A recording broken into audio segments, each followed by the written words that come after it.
Con su permiso, señor presidente, compañeros y compañeras, yo quiero, en este momento de la discusión, aprovechar el uso de la voz para compartir con ustedes una reflexión. Y me parece que debiéramos entenderlo como el último paquete que sea discutido en los términos en los que se discute la política fiscal en el país. Y me quiero explicar. Revisando el comportamiento de las finanzas públicas de este año, vemos que la plataforma del petróleo sigue a la baja, vemos que la enorme volatilidad del precio del mismo ha ido pegándole de manera contundente a los ingresos que tenemos. Vemos que el paquete, digamos, cuando se nos presenta con un recorte fuerte, recorte que tiene que ver con educación, con salud, con infraestructura.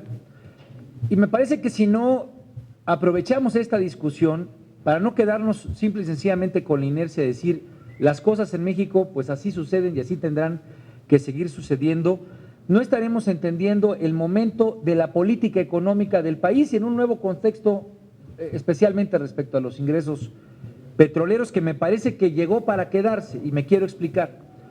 Hoy, cada peso que estamos gastando tiene una mayor propensión en su origen del bolsillo del padre de familia, de la madre de familia, de las familias mexicanas. Durante mucho tiempo nos acostumbramos, después del descubrimiento de Cantarell, a que había que vivir en la abundancia. Y tenemos un gasto público exorbitante. Todavía no quiero caer en la parte del gasto público.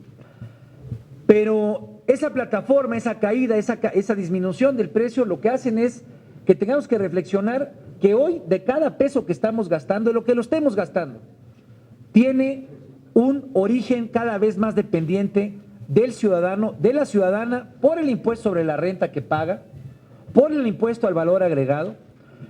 Y si no entendemos esto, por el IEPS que paga por los distintos, como el refresco que se está tomando el doctor Larios, que por cierto quisiéramos grabarlo en el PRD, pero ahorita vamos a hablar sobre eso.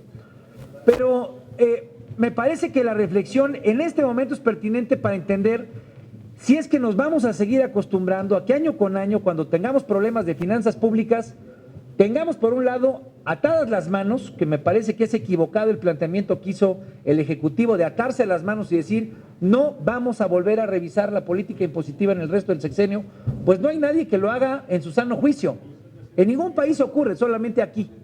Que de repente el jefe del Ejecutivo, por quedar bien con los empresarios, pues les dice, ¿saben qué? No vamos a meterle ya más mano al tema de consolidación, ya no vamos a avanzar en que los grandes empresarios paguen más impuestos. Eso, el Poder Ejecutivo suscribió un acuerdo en el cual se ató las manos. Pero si no tenemos la posibilidad de revisar los ingresos y en el gasto estamos dispuestos a recortarle en educación, en salud a la gente, ya no tenemos un techo de endeudamiento porque ya rebasamos el 50% del Producto Interno Bruto. Creo que la pregunta tiene que ser superior. ¿Estamos dispuestos a seguir de manera inercial analizando los ingresos año con año en esta forma o tenemos que cambiar de manera radical?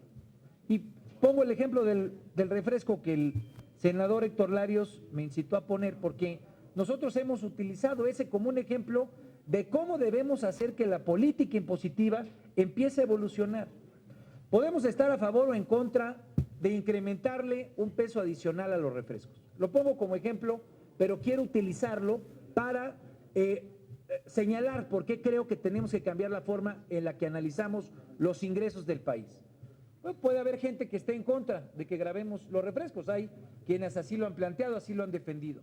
Nosotros creemos que es una política fundamental en un momento en el que hay una crisis de salud en este tema. Somos el primer lugar en obesidad infantil, en diabetes infantil. Los niños y las niñas de México son el primer lugar en materia de diabetes en el mundo. Las proyecciones que existen hoy señalan que seguir esta inercia, 1 de cada 3 mexicanos y mexicanas en los próximos 20 años corre el riesgo de tener una enfermedad crónico-degenerativa. No hay recursos proyectables suficientes para atender a la sociedad, especialmente en los deciles de menores ingresos. Y termino con mi ejemplo. valiera la pena que hiciéramos esa discusión. Es una discusión no solamente en materia de salud, sino es una materia en términos de finanzas públicas. Hoy nos cuesta casi 80,000 millones de pesos solamente el tema de atender diabetes. Entonces, si nosotros lo que queremos es verdaderamente que la política fiscal sirva como un elemento que impulse la economía o que sea un elemento que tenga intervenciones directas en cómo está funcionando nuestra economía y la sociedad, no podemos renunciar a esa discusión.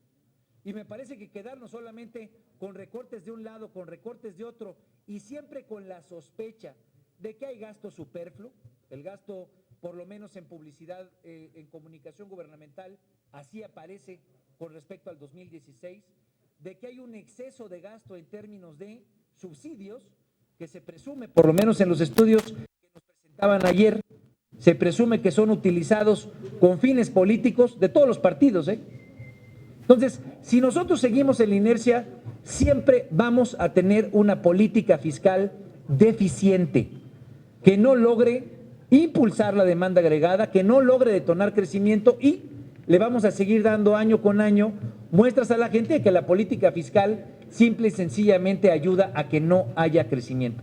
Cierro con la reflexión a nombre del Grupo Parlamentario del PRD, porque lo que nosotros creemos es que este debe de ser el último momento de una discusión de esta naturaleza. Tenemos que ampliar las facultades en la discusión fiscal al Senado de la República. El Senado no puede seguir siendo un espectador del gasto público por una razón. Gran parte del problema de desarrollo y crecimiento que tenemos, compañeros y compañeras, pasa por la lógica de pacto fiscal y de pacto federal que tenemos. Lo digo como senador de Guerrero. Guerrero, en todas las carencias que tiene, junto con Oaxaca, junto con Chiapas, necesita, sí, sin duda alguna, generar un incremento del Producto Interno Bruto, pero necesitamos acordar las líneas de infraestructura que puedan ayudar a ello, las condiciones de elevar las tasas de educación que pueda tener o la inversión en salud. Tenemos que hacer una reforma a la Constitución porque no puede el Senado de la República seguir siendo un espectador de los ingresos que aquí se deciden y que después se discuten en la Cámara de Diputados. ¿Cómo? Como lo planteaba el senador Héctor Larios. O sea, ¿cómo es posible que pensemos que por un simple ajuste nos sintamos cómodos como país porque ya logramos de manera contable, claro que fantasmagóricamente contable, 50,000 millones de pesos adicionales? Y luego con la sombra de los moches. Entonces, es el tipo de planteamiento, compañeros y compañeras, que el PRD quiere poner a la mesa. Nosotros acompañaremos este dictamen porque hemos acompañado este planteamiento desde hace algunos años. Pero si nosotros seguimos en esta lógica, no va a haber política fiscal que logre ayudar a que los sectores que hoy tienen una buena posibilidad y potencia de tener dinámica económica crezcan. Démosle más herramientas al Poder Legislativo, involucremos al Senado. Tengamos una oficina de revisión del paquete fiscal, lo comento por el comentario que hacía el senador Romero Hicks. Hagamos una revisión real de qué capacidades tiene el Poder Legislativo para revisar el paquete fiscal cuando nos sentamos frente a Hacienda, que tiene todas las bases de datos, que tiene todos los históricos, que tiene toda, digamos, la información que a final de cuentas deja al Poder Legislativo muy desvalido en un debate que ya tiene que ser plenamente equilibrio de poderes. Es cuanto, señor presidente, y ofrezco estas reflexiones para el debate que seguirá después de este paquete fiscal.